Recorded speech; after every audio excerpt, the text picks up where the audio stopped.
myself, Muzammal Hussain. I am making videos as a professional current affair researcher and analyst. आज के इस analysis vlog के अंदर हम पॉलिटिकल स्टैंडर्ड्स, कंस्पायरेसीज और regime चेंजेस के ऊपर बात करेंगे। और द बिगेस्ट फैक्टर और जो मेन इस एनालिसिस वीलॉग का जो पॉइंट है वो ये है कि What's the impact on our country? मुल्क पाकिस्तान पर regime changes का क्या असर होता है? In this vlog, we will take three parties as an example and three different leaders as an example by comparing their performance, उनके ख्यालात, उनकी कारकर्दगी और उनके विजन्स।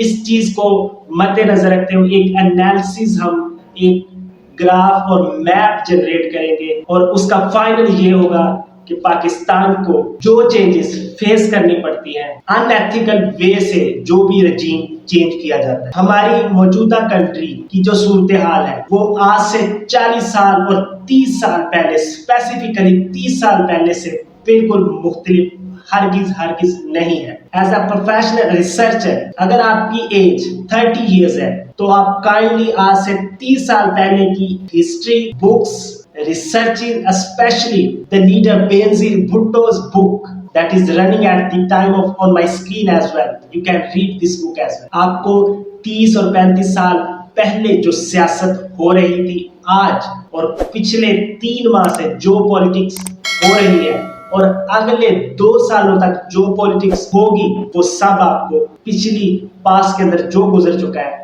वो आपको साफ नजर आएगा। 3 मेन लीडर्स पाकिस्तान के अंदर इस वक्त सरवाइव कर रहे हैं और 3 मेन पार्टीज हैं। इस वीलॉग के अंदर मेरा सिर्फ focus PTI, the Pakistan Tehreek Insaf, because as per my analysis the knowledge that Almighty give me as my research, this party will become the next governing party of this country. लेकिन मेरा personally I do not have any contact, any relation with any party. I like every party, especially People's Party, especially the Muslim League.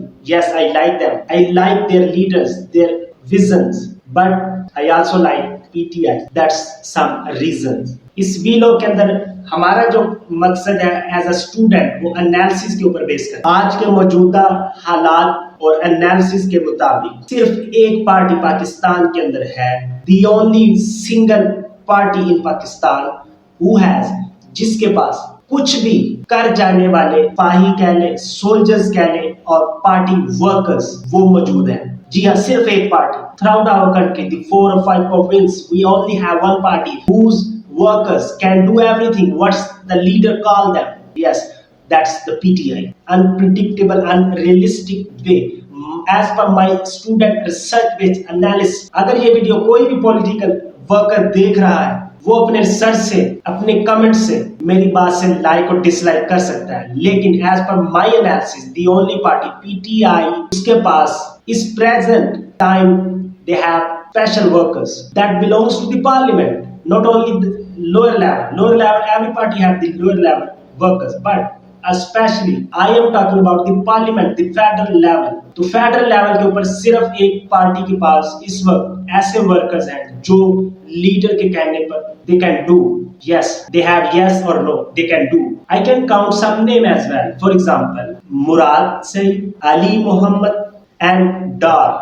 Maybe some more leaders, but as per my analysis, those are coming on the screen every or one or another day. As per my analysis, these some 3 or 4 men can do what the leaders want. So, but if you take analysis and take a look on other parties like PPP, as per the parliament level, they do not have any person who can speak on the behalf of the leader what they want. They can, वो इस हद तक नहीं जाएंगे कि endless power show करें।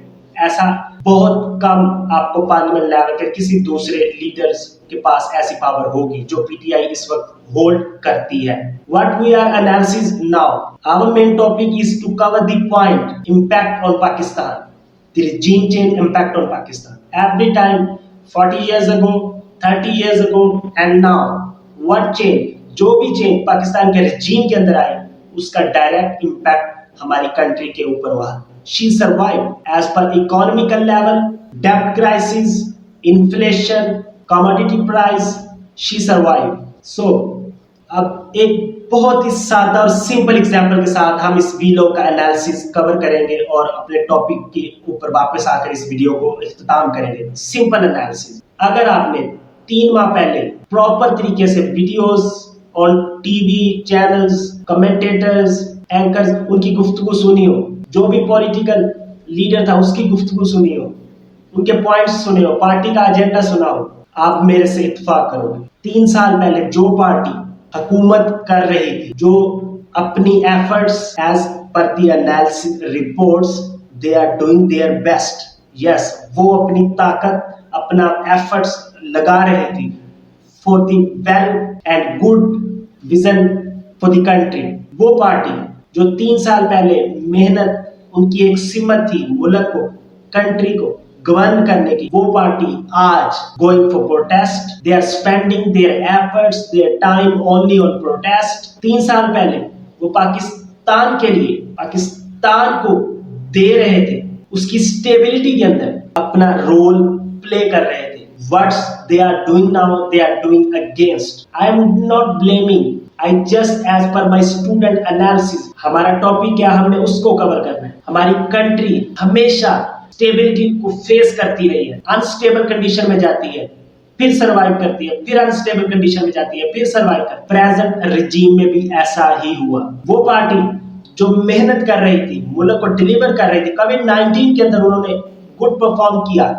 International organisation का जो एनालिसिस चार्ट आया, दैट वाज द शॉकिंग, जिस तरह पाकिस्तान ने परफॉर्म किया, इट्स हेड्स ऑफ। लेकिन अब वो पार्टी जो स्टेबिलिटी के अंदर अपना किरदार अदा कर रही 3 साल पहले, अब मौजूदा वक्त में वो अनस्टेबिलिटी के अंदर, डिसमेंटल पोजीशन के पाकिस्तान के स्टैंडर्ड के अंदर अपना रोल अदा कर रहे हैं। तो उसका किसको नुकसान हुआ? That's our country face, that's we are surviving. अगर the Imran regime spent their 5 years, they got a proper stability, either they deliver or they not deliver, our country doesn't survive like that. लेकिन चूंकि हमारी history है 40 साल पहले, अगर जो book मैंने आपको रिकमेंड की है आप उसको पढ़े, हमारी हिस्ट्री है, we are surviving from till our birth to till our present, we are just surviving because every regime faced instability. अब जो 30 years की MNA पार्लियामेंट का मेंबर है, as a national assembly member है, 30 प्लस उसकी as है, 30 के करीब एज है, the PTI only holds most of number of that person, those have 30 और 31 और 35, under 35 persons, only this party holds that type of numbers. अब वो वर्कर जो फिट है, विजन है, पॉइंट्स है, एजेंडा है, वो मुल्क को आगे लेके जा रहे हैं, वर्क कर रहे हैं, मेहनत कर रहे हैं, अब उनके पास कुछ भी करने के लिए नहीं। क्या कर रहे हैं? वो प्रोटेस्ट कर रहे हैं। They are doing march, protest, statements. किसको नुकसान? That's the country survive. सबसे अहम पॉइंट जो हमने स्टार्ट में अपना एजेंडा लिया था कि the changes, the regime change causes impact on Pakistan. Yes, that's causing an impact on it. For example, if you say that this present regime, जो मौजूदा पीटीआई गवर्नमेंट है, वो चुप करके बैठ जाए, कुछ ना करे, that also causing impact on Pakistan's parliamentary status.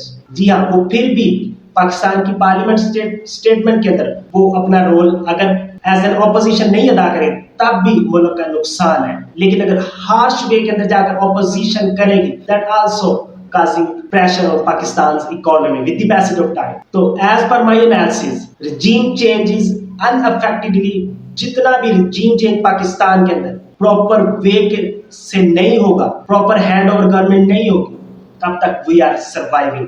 हम तब तक आपस में स्टेटमेंट, काउंटर स्टेटमेंट्स और जेस्चर, काउंटर जेस्चर्स, इनका तबादला करेंगे। We are not going towards anywhere, we are just here. क्योंकि एक मौजूदा गवर्नमेंट जो काम कर रही है उसको हटाकर जल्द से जुलूस, मार्च, स्टेटमेंट्स, पॉलिटिकल बेस इस तरफ लगा दिया गया। आप सोचें, वो ताकत जो कंट्री की हेल्थ के ऊपर काम करनी थी, जो कंट्री की इकोनॉमिक स्टेबिलिटी के अंदर जिस फिटनेस, जिस विजन में अपना किरदार अदा करना था, वो आज कहाँ है? तो इसका किसको नुकसान? Our country have been surviving. Therefore my analysis become over in this video.